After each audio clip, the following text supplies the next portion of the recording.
Hey YouTube, what's going on? This is Nate here. It is Thursday, October 6th. So we'll kick off Thursday thoughts today on a bit of a sad note. Of course, most of you know by now Steve Jobs did in fact pass away yesterday, which to me came as a big surprise. I did not expect him to pass away so soon. Of course, we did see him step down from the CEO position down to chairman of the board in August with Tim Cook taking his place, which was of course indicative of his health conditions worsening. But I just did not expect to see it so soon. We did see him at WWDC 2011, and I was hoping to see him at the event on Tuesday, but of course that did not happen. So in this video, or in this part of the video, I just wanted to pay my respects to him.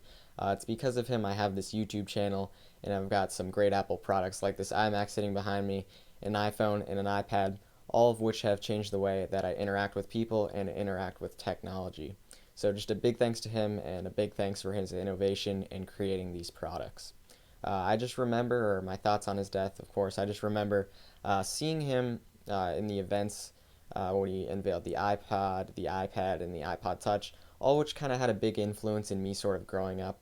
I remember seeing the first iPod event in elementary school, and then I see the iPhone and the iPad when I was in middle school. So of course I'm now in high school. So he did play a big role in my life as I was growing up into my high school years. So on a happier note, this week we saw Apple unveil the iPhone 4S.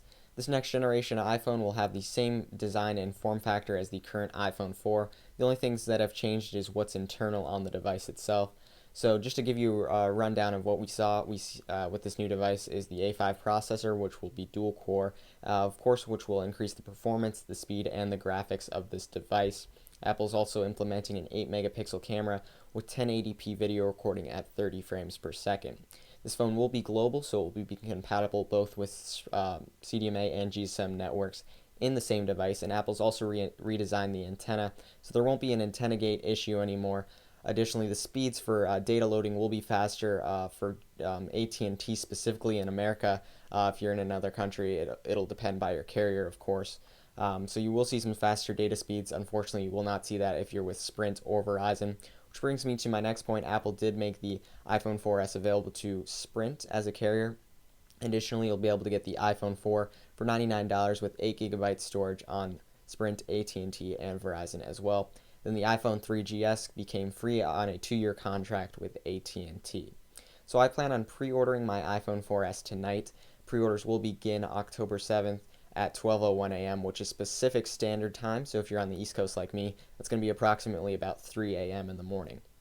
You'll be able to pre-order your device either from Apple's online website, or you can go to the specific carrier that you plan on getting service for your device with. So you could go to AT&T, Sprint, or Verizon's website, and the devices will be available once again at 12:01 a.m. Pacific Time. So then just the next thing that Apple has with this new iPhone is a new AppleCare protection plan. So you'll be able to get this new AppleCare plan, which offers the same benefits as what AppleCare did before, except now you'll have coverage over accidental damage. So if you drop your device, you get water in it or something like that, this new protection plan will have you covered. You'll have up to 2 claims per year, and each time you make a claim, it will be a $49 deductible. So this AppleCare protection plan then will cost $99. Then Apple at this event also unveiled a new white iPod Touch model. It will be 8 gigabytes for a price of $199. The iPod Nano also saw a refresh. You'll be able to get the 8 gigabyte model for $129 or the 16 gigabyte model for $149. Then to wrap things up today, I just wanted to mention the Goldmaster version of iOS 5.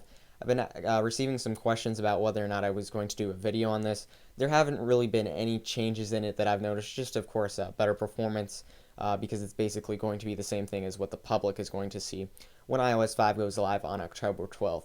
So if you want to see the new features in iOS 5, please check out my complete iOS 5 overview. You'll see a video annotation at the end of this video which will allow you to watch it. So just simply click on that and you'll be able to see it. And then I just wanted to mention that the Steve Jobs biography, because of his death yesterday, has now been pushed up to a release date of October 24th. Since yesterday, that book has moved up to the top seller list on Amazon.com. So I plan on purchasing a couple copies and doing a couple giveaways of it. So stay tuned for that. So that wraps it up for the video today. Please like it, subscribe, and I'll see you guys later.